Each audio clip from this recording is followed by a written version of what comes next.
Miguel was a boy whose world was small but filled with dreams far greater than the horizon he saw each morning by the sea. In his hands, he carried his father's old guitar, its wood worn and strings slightly rusted, but to him, it was a treasure. Every day after school, he sat along the busy street of his small coastal town and let his voice rise above the noise of tricycles, vendors, and the crashing waves nearby. His family had little, sometimes barely enough for a meal, but Miguel's songs carried something more valuable than money: hope. The townspeople would pause to listen, drawn not just by the melody but by the honesty in his voice. Some would smile, others would wipe away quiet tears, and many would drop a few coins into the open guitar case at his feet. To them, Miguel wasn't just a boy singing, he was a reminder of resilience, of finding beauty even in hardship. Each note he sang carried stories of sacrifice, love, and an unshaken belief that life could be better. Though the weight of responsibility was heavy for a child his age, Miguel never let it silence him. Instead, he dreamed bigger with every performance, imagining a stage far beyond his town, one where bright lights would shine on him and the world would finally hear his voice. For Miguel, music wasn't just sound, it was his way of keeping his family's spirit alive, and his way of reaching for a future full of possibility. Miguel's heart raced as he stepped onto the massive stage, the bright lights nearly blinding him. The auditorium was nothing like the streets where he was used to singing. Here, every sound seemed magnified: the shuffle of papers on the judge's table, the distant cough of an audience member, even the trembling in his own hands as he clutched his battered guitar. Dressed in simple clothes, barefoot, and with eyes that revealed both fear and determination, he looked out of place among the polished contestants who had gone before him. The judges exchanged quick glances, their expressions uncertain, some even doubtful. When one judge asked his name, his soft reply seemed to vanish in the vastness of the room. But then he closed his eyes, took a deep breath, and strummed the first chord. The opening lines of "Hotel California" floated through the hall, but it wasn't just a cover, it was his story woven into the lyrics. His voice trembled at first, then grew steady, rich with emotion and raw honesty. A hush fell over the crowd. The chatter stopped, the judges leaned in, and even the one known for being the harshest critic found their eyes softening, caught in the sincerity of the boy's performance. Every note carried the weight of his struggles, every lyric felt like a piece of his heart laid bare. For a moment, Miguel wasn't just a boy with an old guitar, he was a voice that silenced doubt, filling the room with something unforgettable. Miguel's trembling voice began to soar, carrying him deeper into the song. As his fingers strummed the worn strings, his mind drifted to the moments that had shaped him. He saw his mother coming home at dawn, exhausted from working double shifts, yet still managing a tired smile as she kissed his forehead. He remembered his father quietly pushing his own plate aside at dinner, pretending he was full so Miguel could finish the last of the rice. These silent sacrifices, stitched into the fabric of his childhood, rose within him now and poured out through every lyric.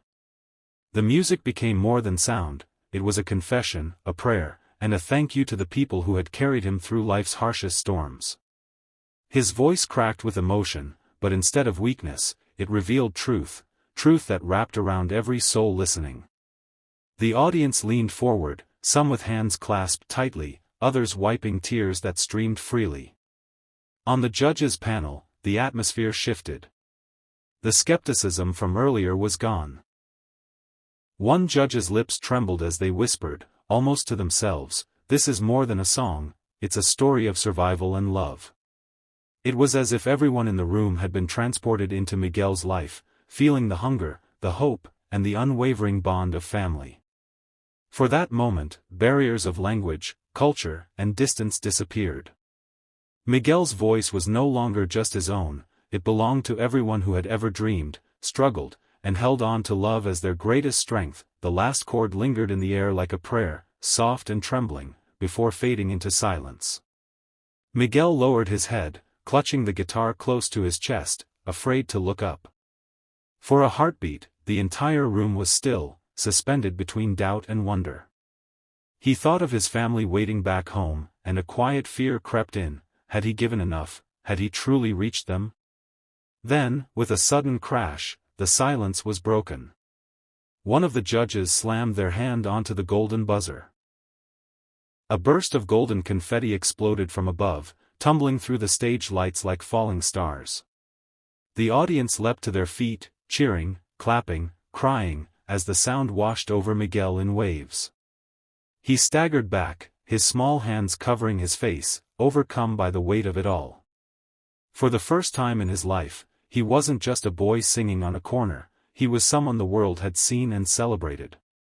The judges rose from their seats, crossing the stage with open arms.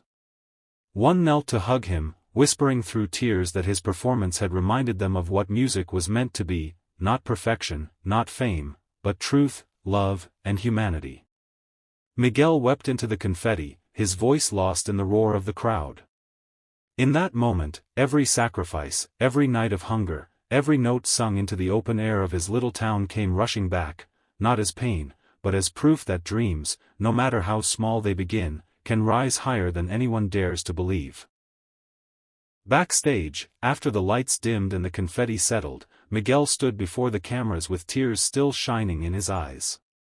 Reporters asked him how he felt, but instead of speaking about himself, he spoke of his parents, the mother who worked herself weary and the father who sacrificed silently so he could dream.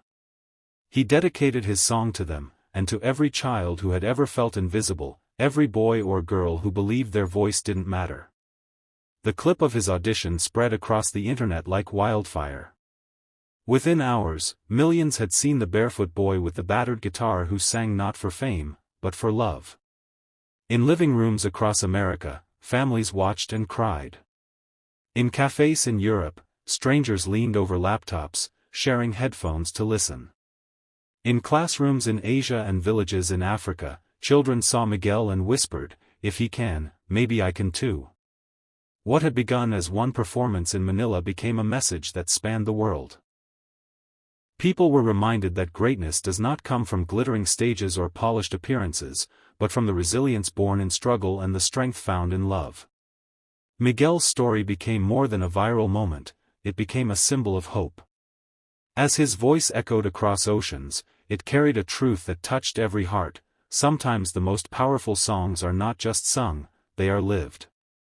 And from the humblest of places, the purest light can rise to inspire the world.